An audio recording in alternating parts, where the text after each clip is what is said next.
same neighborhood. How do we adapt to this new Earth? Due to the changes that are taking place in our bodies, I believe that we're going to be sleeping for about 2 to 3 days nonstop just to acclimate to the new bodies that we're going to be using after the activation of our fifth dimensional or fourth dimensional body, depending on where we end up. And so it's going to be required to sleep at least 2 to 3 days. So after we wake up, we're going to feel much different. We're going to feel less lighter. We're going to feel less tense. We're also going to be using more of our potential, genetic potential, mind capacity. So many people are going to be in tune with what's going on. They're going to be psychic. Some people are going to be communicating telepathically across the world with other loved ones. So we're going to definitely be a whole new different species after the solar flash. But there has to be at least 48 to 76 hours of rest in order to acclimate to the new body. Okay. And then, all right, I'll just ask this one. Will the result of the solar flash immediately transport us to New Earth, or will it take a while? You just answered that. Will it happen what will happen if we're driving or in airplanes or that kind of thing? How does that work? I think for the most part, we're gonna. If you're on an airplane or in a car, you're definitely gonna see like the entire sky become luminous. Okay. At which point, I think, people are gonna be suspended in time, where all of a sudden everything's gonna stop. Like if time's gonna stop, and then people are gonna be able to see things for what they really are. In other words, the veil of forgetfulness, the veil that separates our dimension from the higher dimensions, is going to be fully lifted. And then people are going to see the interconnectivity of everything. And then when they see that, all of a sudden they're going to go back into reality, but it's going to be a little bit different. They're still going to be driving the car, but they're just going to be more aware. They're still going to be on an airplane or on a train, but things are going to be so much different. Things are going to be all the way different. Yes. Awesome. So, onto health, Ascension Health. What can we do now to prepare our bodies so that we can integrate and acclimate to that more effectively? How we detox or special foods? Do you have any suggestions? Yes. Try to only give yourself organic, raw, living foods. Nothing with chemicals, pesticides, or hormones. Stay away from all genetically modified foods. Stay away from sugar, starch, stuff like that. Toxins that come from alcohol and drugs. If you have an issue with alcoholism, or if you have an issue with tobacco or any sort of drug, this is actually the time to really just release all that, because your body needs to be purified. Yes. Depending on how purified your body becomes, you will be able to hold more light, because the solar flash is about absorbing all this new light energy, photonic gamma ray frequencies that are going to be, feeding our cells at the cellular level. And so if you have toxins in your body, if you have heavy metals, it's going to be very hard for all that energy to be absorbed by your cellular structure. So it's best to keep yourself clean, drink tons of water, eat healthy, organic, living foods, exercise as much as you can. Kind of like the keto diet, right? Keto, well, there's different types of diets, but yeah, I've Yeah, never like raw, nothing processed. Okay. Yeah, nothing processed. Your body's a living temple, so make sure you feed it optimal fuel. Okay, and not to go negative, but asking just about for those that have not had their energetic implants removed yet through whatever means, meditations or upgrades or any of that kind of thing, will that be eliminated automatically when these changes take place? Or what can they do before that happens to help them facilitate their ascension? Well, the energetic implants have already been removed for humanity. Right. Yeah, in order to allow the other 10 strands of DNA to rebundle and come online. Okay. Awesome. Okay. All right, about family. I have a question here. Our family that we are related to now through DNA and genetics, how far up in the dimensions, do they still play a role in our lives, like our present lives? Because we become one with everything the higher that we go. So where does our family play a role in our lives the higher we ascend? How does that work? Well, depending on their soul contract and where they are in their level of awakening and consciousness, even if you go into a higher dimension and say a cousin or a nephew or a niece goes into a lower dimension, you're still going to be able to pop into that lower dimension at will. The only difference is that they won't be able to pop into your dimension. So, they're still going to be there, and they're just going to be ascending in increments at a time. Whereas the old souls that are down here, the celestials in human form, many of them are going to go beyond the fifth dimension and up all the way to the 12. So, yeah, there's going to be a 12 dimensional, now we're entering the 13th dimension. So there's going to be a 13 dimensional coexistence of different Earths. We're going to have Terra Earth in dimensions 4, 5, and 6. Yeah. We're going to have Gaia Earth in 7, 8, and 9. And Arimatina, which was the original Lyra Abion, 10, 11, and 12, before it was destroyed by the Draco during the First Galactic War, which I cover in detail in my book. And then finally, Sophia in dimensions 13, 14, and 15. So we're going to have those, all dimensional spheres all coexisting at the same time. Yeah. I'm so glad you explained that, because lately I've been seeing everything in 15s. Like I could see 15 different timelines at once, and they were asking me a question. And I'm like, all right, I got to see where you are. So thank you. That really, now that explains it. The word Arimatina and Aurora, are they one and the same Earth planet in 10th, 11th, and 12th dimension, or you mentioned it's the planet? And there's some confusion, I guess. I have stargates going from the 10th, 11th, and 12th from here. I thought the stargate was called Arimatina, but it's the stargates are called the stargates of Amenti, and this current house, Amenti. So the stargates of Amenti connect all the way actually now to Sophia. Before it used to just connect to Arimatina, but because the Earth is getting ready to embody her higher self, which is the spirit of Sophia, the great mother of all, it's going to be plugged into all 15 dimensional frequencies. Okay. 15. I know, it explains so much. I'm so thankful for that. Thank you. Okay, so let's get into some super abilities here. So we have a question. I'd like to ask if we will be able to fly physically in the 5D world. I've always known since I was 4 years old that I should be able to fly and teleport around, and felt deeply saddened to be here without my ability. Absolutely, yes. That's the beauty of being restored back into a fifth dimensional being, is that all these superhuman abilities are going to be coming back to us. And it's not about trying to figure out how to get to that. It's about just going within and remembering, because all that information is stored within our cellular data. Okay. And so you said fifth dimensional. Does that apply to the, let's say 60 or higher?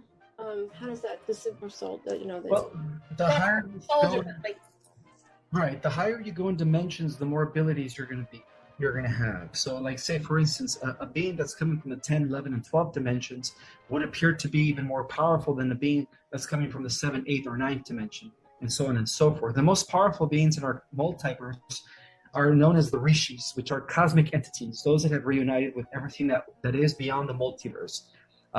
They exist in 13, 14, and 15. So to give you an example of what a cosmic rishi is Metatron. Metatron, the archangel, he's considered a cosmic being. Yes, it's very clear. Okay. About the animals, could you let us know? Where are they from? What will happen to them during these changes? Will we see them again in the form we knew them? Even the animals are ascending. So yes, they're just going to be at a higher level of intelligence, where people and animals are actually going to have full-blown telepathic conversations in the fifth dimensional Earth. I was just saying that. Yeah, the animals are coming with us. Good. Didn't Mary had a vision yesterday? Oh, yeah. The live last night. The whole yeah. There's a zoo or somewhere. Did you see that? Did you say that, or was it one of your? Not a Zoom. It's just we're all going to telepath, like Zoo. Zoom. Oh, yes. Yeah. Yes. Yeah. Like we're all going to talk to each other. It's going to be great. Yes. Okay. Yeah. And I swear my cat already does it, so we're good. Already ahead. Oh my God, yes. Okay. The bifurcation split timelines. So we have a few questions. I'm just going to ask you one. After we go to 5D, will we lose memory of anyone who chose to go to the other negative AI timelines? As advanced beings, why does this occur? Would we maintain our ability to read the Akashic records, such as Dolores Cannon's work? That's like a bunch of. That's like 4 questions. All right. Yeah. I'm like, wow. All right. Whatever you want to respond to. It's like 3 different questions in one. Can you ask the first question? Okay, first part of it. After we go to 5D, will we lose the memory of anyone who chose the negative AI timeline? Will we lose the memory of that relationship? The AI, yes. Once we go into 5D, we're no longer going to be affected by the AI timeline, although we are going to be aware of it. And our relatives or family or friends that might have decided to go there, will we, Well, we're going to be like superheroes as we pop into their realm. We're going to be the ones that are going to be. Yes. Crash that thing. Yes. Yeah. So in the future, there's going to be 2 types of human 3.0. There's going to be a timeline where it's just angelic humanoids, 5th dimensional reality, no AI. There's going to be a false matrix, AI matrix, time loop, artificial intelligence that's going to be only inhabited by cyborgs. And then there's going to be an in-between where the people that are in the middle of that are going to be protected by those that are coming in from the 5th dimension. So in that type of reality, we're going to have, angelic humans or humans with supernatural abilities. And then we're also going to have cyborgs and AIs and everything in between. Right. Boy, right. That sounds exciting. Okay. Oh, yeah. Buckle up. It's not just. All right. So, and then I know you heard this question on another interview recently, but like some people are like, "Are we there yet? When are we going to get there? What's it looking like?" Some of us are already there consciously because, first we ascend through our mind. Once we do that, our body follows. So for the collective, it's a matter of hitting that critical mass period where I think it takes about 10% of the population to be there mentally in order to, cause the shift for everyone else to be in a 5th dimensional unity consciousness reality. And then, of course, with the, signaling of the solar flash, our bodies are going to be transforming. But I think it's a 2-way process. The solar flash, because our sun is intelligent, is waiting for enough of us to be there mentally. Once enough of us are there mentally, that's when the sun is going to transform. That's when it's going to release the final signal to transform us into this new physical reality. Okay. Someone had a question about what the percentage is now of the awareness? I think it's at 9.7%. It's almost there. It's a little bit. Yeah. We're like this close. I'm like, great. It can happen at the end of summer, beginning of fall. Sometime before the year is over. We'll see. Yeah. So then, I keep September. They keep telling me September, and I'm like, I don't know. We'll see. We'll see. Sort of like sliding around. I know. So the solar flash in 4D and 5D, and the new. Can you clarify how the new monetary system will function in 4D? I think it was 4D that you said.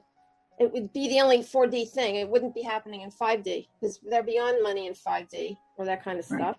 Yes, exactly. Okay, so then they want to know, when would that new system kick in, before or after the solar flash? I think it's going to happen all at the same time. Yeah. I think the solar flash is going to mark the end of the dark or the dark age and the beginning of the golden age, which is going to be seen as a reset by the alliance, the White Hats, implementing a system that's workable for everyone. Yes. A reboot. Yeah. Exactly. Yeah. All right, baby angels. So this is where this top couple from them. Can you please give a brief summary of galactic order? And I know you cover this in your book, and you don't have to get into too much detail, but only as it relates to the dimensions. Yeah. Oh, yeah, they're angel-centric. Sorry. Okay. So, can you give a summary of the galactic order? I guess in this in this whole universe, the 12 dimensions, in relation to the angelic hierarchy, which I understand they have 9 orders of angels. Mm-hmm. Where do they fit into the cosmological structure? Those are the non-incarnates. Those are the ones that are helping create or source from the non-physical incarnation state in order to assist those that decided to incarnate. So we have those that are participating, which are in embodiment, on different levels of reality. And then we have those that are non-incarnated, that are just there on the sidelines, just overseeing and protecting those that did incarnate.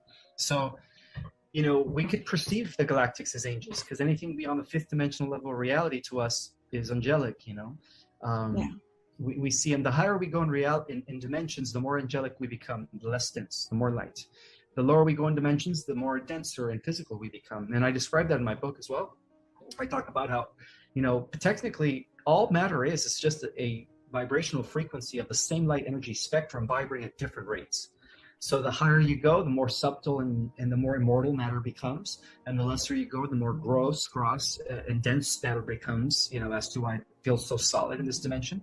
But physicality exists all the way to the 12th dimension. Beyond that, it's just pure energy.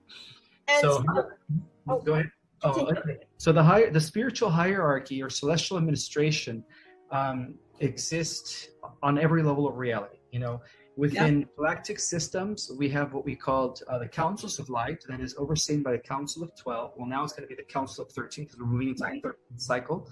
The Council of 12 has always operated from the center of every galaxy, where the guardians reside, and they are at the head of all Federation councils and high Federation councils. So in our galaxy, Sirius is high council of our Federation, but every galaxy has one. Now, above the Federation, we have different councils or different orders. And this is where the angels come into play, because the angels exist beyond the 11th dimension, obviously. Yes. Yeah. And so what we have is, we have the Council of 12, we have the Council of 9, we have the Council of 5. And these are different celestial administrations that are governing the different realms. The highest level of councils are known as the Order of the Gold, or the Emerald. The Emerald is the third level of council. That's also known as the Union Base. The one angel that was asking is she's kind of like in the 4th dimension of angels, and she wants to be in the gold, and she doesn't know if she can do it. She's by being in the 4th dimension, you're in the Ruby Order. You're serving the Council of Alcyon, which is the parents of the sun. Beyond the Ruby Order, then you go into the Order of Amethyst, and then you go into the Order of Emerald. Emerald is the 12th dimension, And then all right. Okay. Oh, that's fascinating. They're cheering you, but they wanted to know that. Thank you. Awesome. I get the weirdest questions. Sorry. Because last time you went into the 5 orders, and you talked about Ruby, which we hadn't heard, and you brought in Silver, because we knew about Amethyst, and Gold, and Emerald. Yeah. It's fascinating. This is great. Thank you. You're welcome. So again, baby angels, star races. How many times have the Pleiadians been around with us, and when did we first connect to and become aware of them? Well, the Pleiadians are our parent race, and in turn, our great-grandparent race is the Lyrans. Yeah. So the galactic Lyrans and Pleiadians have seeded this planet many times. We're actually part of the 4th seeding, and this is also known as the final seeding, in which what is known as the 3rd Earth-Grant experiment is coming to completion with the ascension of our species. So the 4th seeding was supposed to be a success. So we've been associated with the Pleiadians from the beginning of time, because the Pleiadians are, in a way, and the Lyrans are grandparents. They are our parent races. And one of the things that I talked about in Kabbalah Guru is that what distinguished the ancient Israelites, or those that came from the line of Abraham and Sarah, as opposed to the other tribes that existed during those days, is that the Israelites were the continuation of those that carry the highest blood concentration of Pleiadian and Lyran blood, as opposed to the Canaanites, who are contaminated by the Draco blood that came from Babylon. Yeah. Right. Okay. Thank you. Great. So, is there a difference between angelic humans, which you just talked about, the bloodline, and earthlings, right? So the humans that are evolving up from, you said, they're one's coming from the way down, they're infusing, or they're involuting. Involution, which is disintegrating. Yes. And then there's the evolution, then coming from the other, right? And we meet in the middle somewhere and evolve. So, is there a difference between angelic human beings and earthlings, and what is it? The difference is that the angelic human beings are the older souls that have already graduated and completed the entire ascension process. The earth souls are the newbie souls, the ones that started at the bottom and are just gradually going up in increments. So at the point where the descent of spirit meets the evolution of physical shelf, what we call biological bodies, meets when Homo sapiens sapiens were engineered, and that explains our race. We are the final product of that as well. Okay. All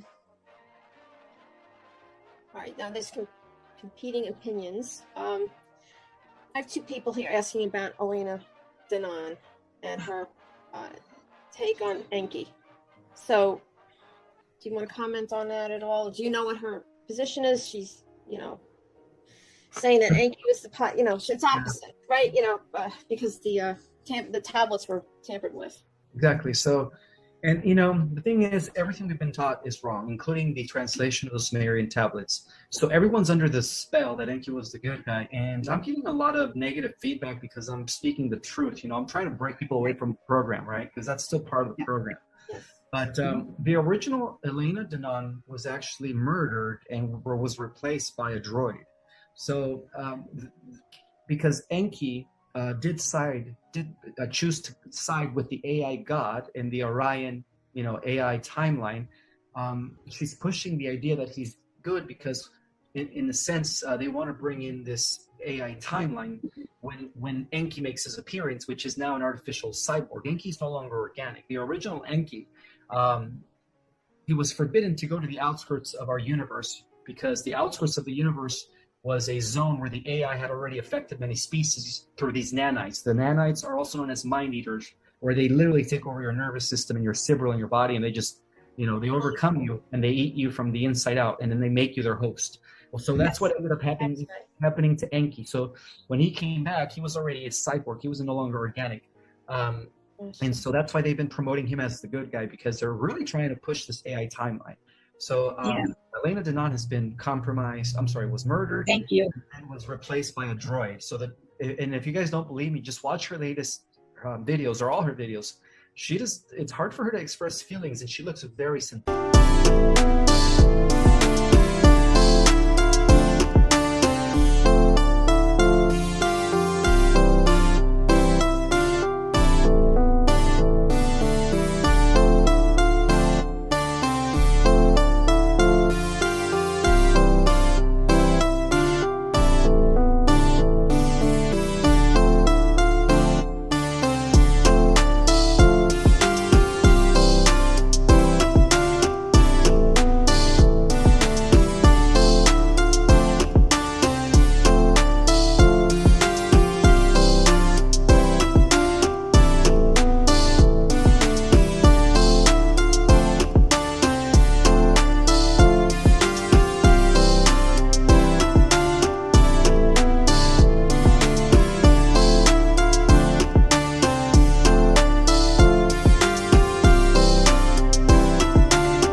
They're very secured in vaults that are very locked. Okay. Yeah.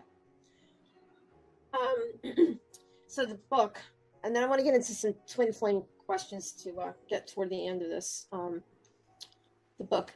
So there are some languages that are priority translations for you, and then beyond that, hopefully, depending on what happens, when, right? So you want to tell us which language is your book?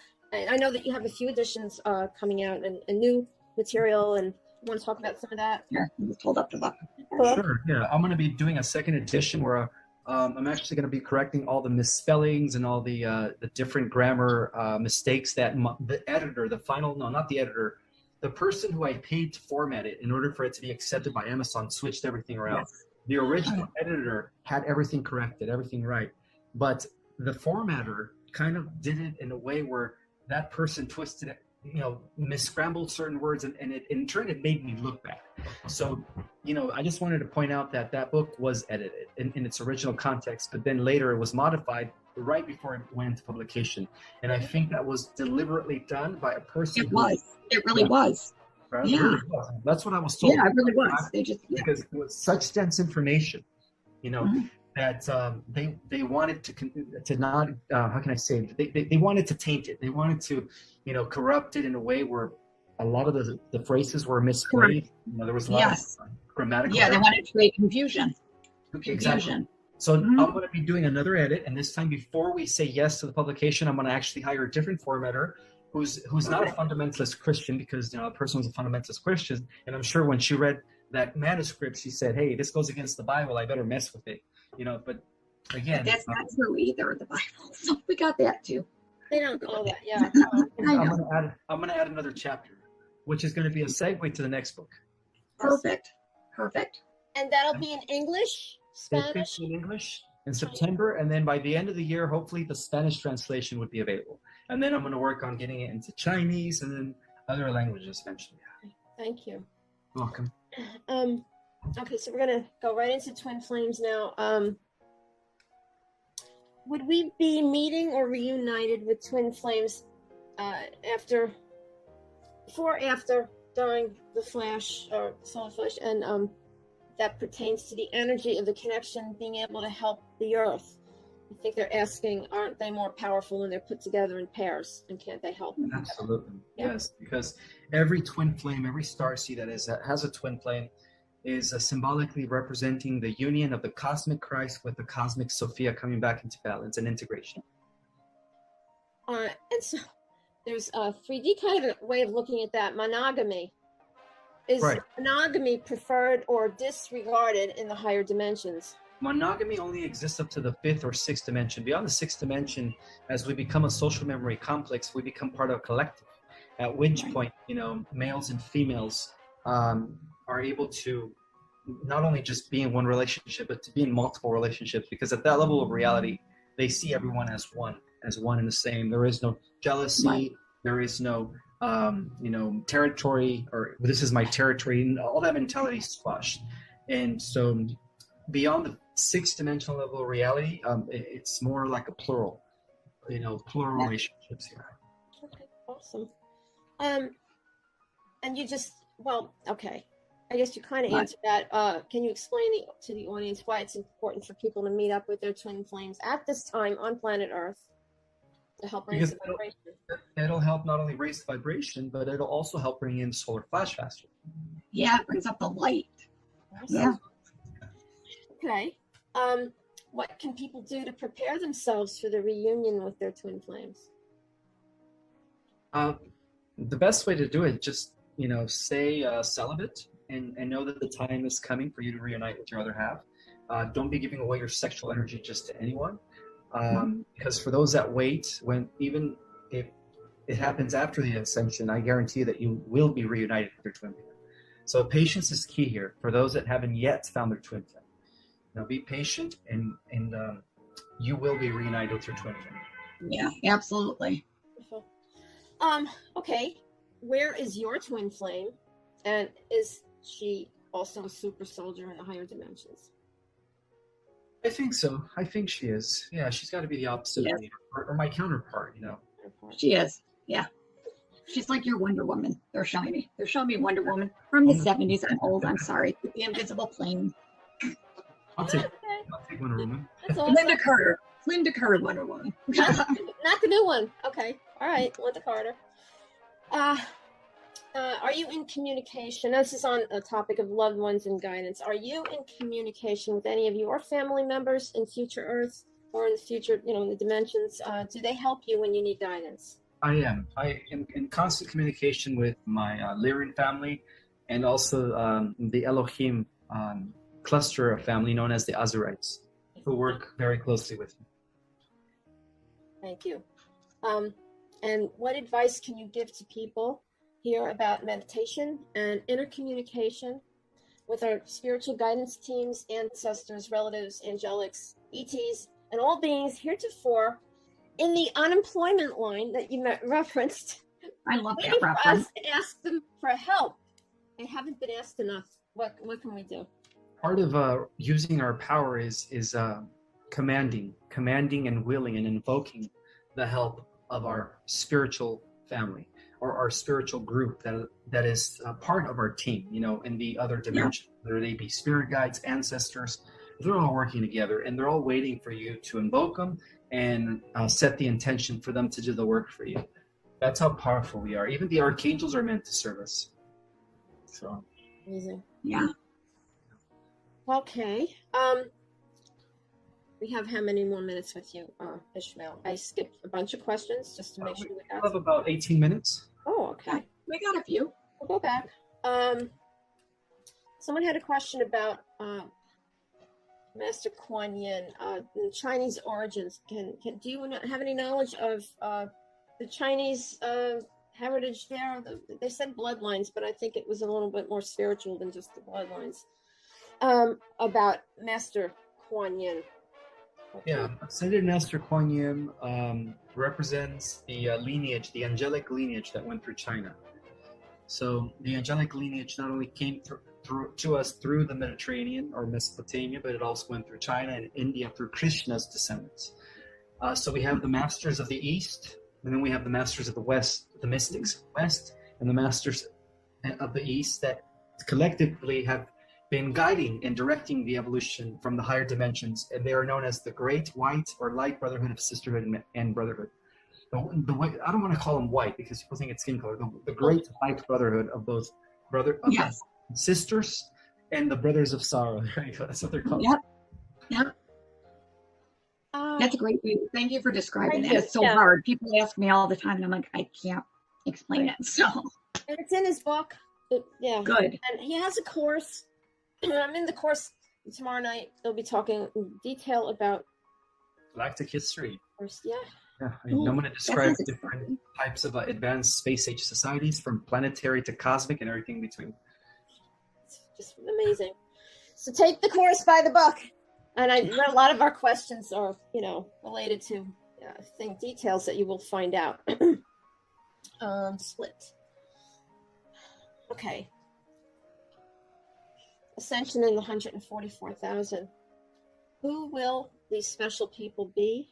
And will they be twin flames in pairs? Will they be scientists, world teachers, counselors, New Republic, lawyers, natural law, whatever they're going to... How is that going to work out? Yeah. 144,000. Well, the 144,000 are the core of the Starseed Nations. They are the ascended masters and ladies of light that have embodied once again to help usher in the fifth golden age. So we're all going to find out who they are, but I guarantee you that they are living among us. Yes. They are living among Yep. us. Right. They're going to That's right. rise. They're going to rise. Yep. That's interesting. Okay. So we have more here. Ascension health. Okay, Ishmael. What are the heart palpitations about many are experiencing, in your opinion? Is it related to EMFs, electromagnetic frequencies on Earth, radiation, Wi-Fi, etc., or is it related to something else? I believe it's related to the ascension symptoms because our Thank you. body's changing at the molecular level, and so sometimes the changes manifest in the form of heart palpitations, back pain, neck pain, mind-brain headaches, Yep. lethargy during the day. You just don't have no energy, you just want a nap. Those are all symptoms that your body's changing. So I wouldn't worry about the EMF waves. Those Wi-Fi towers, they no longer have an effect on us. They only have an effect on two-strand DNA humans. So, we're already operating with 3 or 4 strands of DNA. Some of us even have the 5th strand already active. Thank you. Because they keep showing me like adding almost like the strand, and they keep building on it, and I'm like, all right, okay. They're So knitting. that's They're yes, they are. We're knitting. Here we go. knitting. Okay. Now someone's asking about light language. Ascension activations and light language. So what does it mean when one is compelled to write down a sequence of symbolic writings? I heard that it is assisting my awakening and DNA activation, and that I don't need to know what it means right now. I have never had the impulse to do this before. That's the person asking the question. So it's part of the activation process. The name of the light language that is being used across the multiverse is called Kelonta. Kelonta. That's light language. And so when you hear many Arcturians or star people talking about, they talk in this like different language, that's what they're speaking. It's a language that cannot be deciphered by the dark side. It can only be understood by the beings of light. It's interesting that they have them invisible bright in that. That's awesome. That's awesome. I'm working with. Sorry, that one was above my pay grade. Like they tell me when they don't want to answer me, they're like, "It's above your pay grade." I'm like, "All right." It's not over his. I know. That's why we were so excited. He had the answer. Wow. I'm back up into the solar flash again. Any more on the twin flame thing or no? I'll go back I didn't know if we had a lot on that because I keep getting it in the chat. Oh, well, I had, I'll go back down there. That I had them. I'm sorry. Okay. Monogamy. Got twin flames. We talked about the meeting up before or after. Yep. Why it's important for them. Yep. Is there something else the angels want to ask him about that? I just want everybody to know it's like super important. You're gonna find them. It's almost gonna. They keep showing me it's like magnetic. Like you're not gonna be able to resist. It's like magnetic, and then it's a big, huge spark. Like you can't make it up, and you won't even have to question it. Exactly. Yeah. Okay. So even if they're not like all caught up and they haven't done all the clearing, the energy work, the healing work, no matter what, that's going to could still happen anyways. Yes. Regardless. I get that. Nobody has to, in terms of preparation, just do what you feel. But it's going to happen when it's the right time. It's going to happen. Right. Yeah. Right. Because it's part of a bigger movement. It's the mission. It's the mission. Harry, I think that's it. I think we got through all of them. That's amazing. Yeah, amazing. And is there anything else that you had, Ismael?